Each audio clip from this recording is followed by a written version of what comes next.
Yeah, children, now look at this program. I will be telling you about the syntax errors.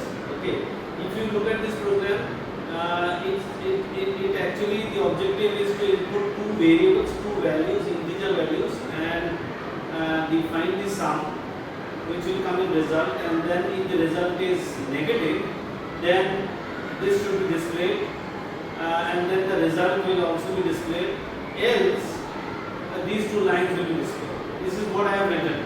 Now this program will lead to few syntax errors. We just find out what syntax errors. Now maybe I do one interesting thing. I suppose I remove this. So let's see now. Okay. See here you can easily find out there is something missing. But anyways, I have done this. Now I try to run this program and see what happens. Now see, look at this. There is a syntax error. Now what is that syntax error? A bracket is missing. That means this was never closed. You can see that this is highlighted.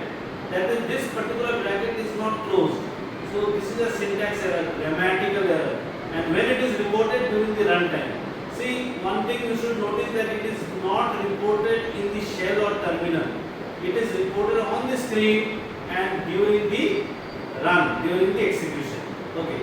Now I correct this error. So I have given a closing bracket. This has been corrected. Okay. Now again I run the program. See what happens.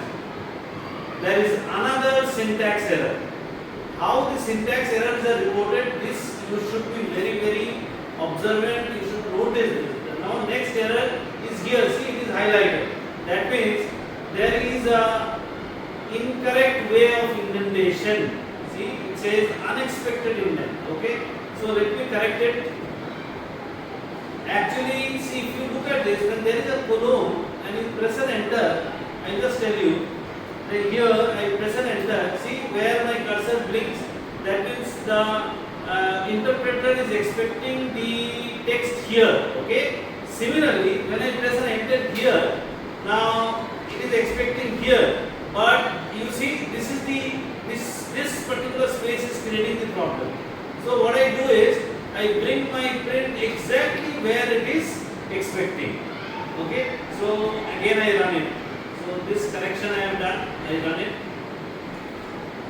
Again there is a syntax error. Now you see what is that error? Expected colon. That means else like if it is a block statement, else is also a block. That means it is expecting a block, and when there is a block, a colon is compulsory. So I put a colon, right? As soon as I put a colon, now if I run it, yes, see it works fine. I give the value 4, 5, 6. Sum is positive and the result is 9. Okay, so it works. That means there were 3 grammatical errors, and I have removed the errors one by one, and finally the program executed. Okay, so this is how, because in the theory just now I explained that in syntax errors I have given you 3 examples: missing colon, which I have covered here, unmatched parenthesis, which I have covered here, and incorrect indentation, which I have corrected here. So thank you children. This is all about syntax errors.